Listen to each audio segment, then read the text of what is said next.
नमस्कार, मैं हूं आपके साथ तनु शर्मा। आप देख रहे हैं नर्मदा की पुकार। आइए नजर डालते हैं आज की बड़ी खबरों की ओर। लोकसभा चुनाव 2024 का विरोध अतिथि शिक्षक संघ रैली। मध्य प्रदेश शिक्षा विभाग द्वारा लगातार अतिथि शिक्षक विरोधी मुहिम चलाई जा रही है, जिसमें उच्च पद पर प्रमोशन से आए शिक्षकों की जगह अतिथि शिक्षक को कार्य मुक्त भी नहीं किया गया और उनसे लगातार कार्य करवाया गया।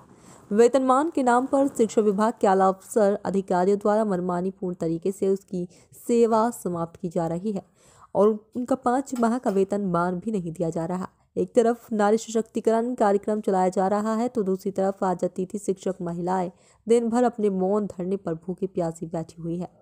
उनकी किसी भी प्रशासनिक अधिकारी ने सुध नहीं ली और अंत में निराश होकर धरनास्थल पर वरिष्ठ पत्रकार सुशील जैन आए और उन्होंने हम लोगों का अनशन समाप्त करवा कर हमें धरनास्थल से उठाया और उन्होंने BEO इंदुनाथ तिवारी जी से बात भी की तो कोई सकारात्मक कदम नहीं उठाया गया। अब देखना यह है कि क्या संज्ञान में शिक्षा विभाग के आला अफसर अधिकारी और कलेक्टर सागर की शोषित अतिथि शिक्षकों के हित में क्या अहम भूमिका रहती है।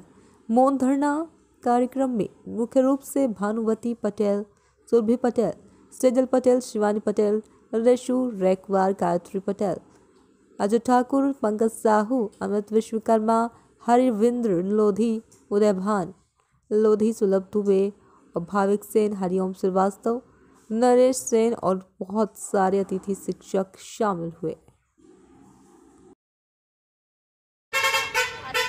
5 माह का वेतन और हम लोगों का समायोजन किया गया है और हाल ही में अभी यहाँ पे महिला सशक्तिकरण का कार्यक्रम आयोजित किया गया। लेकिन हम लोग भी तो एक महिला है। पश्चिम बंगाल की महिलाओं को लेके तो धरना प्रदर्शन हुआ है, ज्ञापन सौंपा गया उनकी मांगों को कि उनका समर्थन करो कि अत्याचार नहीं सहेंगे। तो हम MP की महिलाएं यहाँ बैठे हैं, सुबह से हम लोगों की समस्याओं को सुनने को कोई नहीं आया। हम लोग सुबह 10 बजे से बैठे हैं और शाम का अभी 4 बजने को हो गए। 4-5 घंटे से लगातार बैठे, लेकिन हम लोगों की समस्याओं को सुनने को कोई नहीं आया कि हम लोग अपना घर छोड़कर आए हैं। और ऐसे ही स्कूल में सुबह 10 बजे से शाम के 4-5 बजे तक बसों में किराया दे के जाते रहे और हम लोगों की समस्याओं को सुनने के लिए यहाँ कोई नहीं आया कि आपको क्या समस्या है। तो एक तरफ महिला सशक्तिकरण, तो ऐसा कैसा महिला सशक्तिकरण कि हम लोगों की मांगों को पूरा नहीं किया जा रहा? क्या हम लोग देश की महिलाएं नहीं हैं? जब हम लोगों के ऊपर अत्याचार हो रहा है उसको देखेगा नहीं कोई, तो फिर हम लोग भी इसमें समर्थन नहीं देंगे। हम तो सीधा सीधा विरोध करेंगे। ऐसे महिला सशक्तिकरण का क्या करेंगे हम लोग? आगे क्या राय है आपकी? आगे राय है कि हम लोगों का या तो हम लोग की मांगों को पूरा कर दिया जाए, नहीं तो फिर हम लोग अपना आत्मदाह करने के लिए तत्पर हैं। बस एक लास्ट ऑप्शन वही बचा है। अब हम लोग मतलब बेरोजगार हैं अब ऐसे, और रोज रोज ऐसे नहीं बैठ पाएंगे। 15 दिन हो गए लगातार हम लोगों को, तो हम लोग को लास्ट ऑप्शन हम लोगों को आत्मदाह करने के लिए मजबूर होना पड़ेगा और इसका पूरी जिम्मेदारी शासन प्रशासन की रहेगी।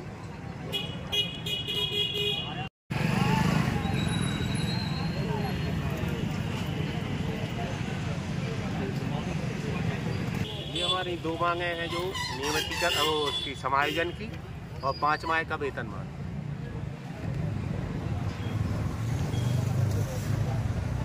क्या हुआ अभी तक? अभी हम लोगों ने 4 तारीख को आवेदन दिया था, 4 मार्च को जी। तो अभी तक उस संज्ञान में कोई मतलब एक्शन नहीं लिया गया। ना हम लोगों से किसी भी प्रकार की, हम लोगों को जो DO साहब ने बोला था कि जल्द से जल्द आप लोगों की समस्या का निराकरण करेंगे, अभी तक 5 दिन निकल गए, अभी तक कुछ नहीं किया। और 181 पर उलट के हम लोगों से दबाव बनवा रहे हैं, मतलब दबाव बनवा के वापस करवाना चाह रहे हैं। सुना है कि आपके स्टाफ वाले अतिथि शिक्षक है जो उनको धमकियाँ आ रही हैं। हाँ, फोन आते हैं और बोलते हैं कि वो 181 वापस कर लो तुम लोग, कुछ नहीं होगा उससे, ऐसा वैसा। और कुछ अतिथि शिक्षकों को फ़ोन भी आते हैं, उनके स्टाफ वाले भी फ़ोन लगाते हैं। और जो BO साहब के कुछ खास लोग हैं जो उनके आगे पीछे घूमते रहते हैं, वो लोग भी परेशान हैं कि कैसे 181 अलग की जाए इन लोगों को। आगे आपका क्या राय है? कैसा आगे हमारा ये है कि अब हम फिर अभी 5 दिन हमने देख लिया है, अब हम 3 दिन का और टाइम दे रहे हैं। यदि 3 दिन में हम लोगों का वेतन या समायोजन वाली संबंधी जो समस्या है वो सॉल्व नहीं होती है, तो इसके बाद हम लोग सागर कलेक्टर और DO साहब के यहाँ भी जाएंगे और उनसे भी यही कहेंगे कि हम लोग तो भुखमरी की कगार पे आ ही गए हैं। अब आप एक काम करो, हम लोगों को आत्मदाह करने में मदद कर दो हमारी, या तो हम लोगों को वेतनमान दिलवा दो, समायोजन करवा दो, नहीं तो हम लोगों को आत्मदाह करने का हरी झंडी दे दो आप डायरेक्ट, तो हम लोग अपने ऊपर चले जाएँ। क्योंकि कोई काम के बचे ही नहीं। 5 महीना काम किया, पैसा ही नहीं दिया। और हमारी तो महिला सशक्तिकरण दिवस कल मनाया गया, महिलाएं बैठी हैं, वो भी दिन भर से बैठी हैं। कोई आज जनप्रतिनिधि नहीं आया, न किसी ने हम लोगों की रील पूछ की, कुछ नहीं किया। और डीओ साहब से भी 1-2 बार बात हुई है फ़ोन ऑन पे, तो वो बताते हैं कि वो तुम लोगों का पैसा कभी मिलेगा ही नहीं।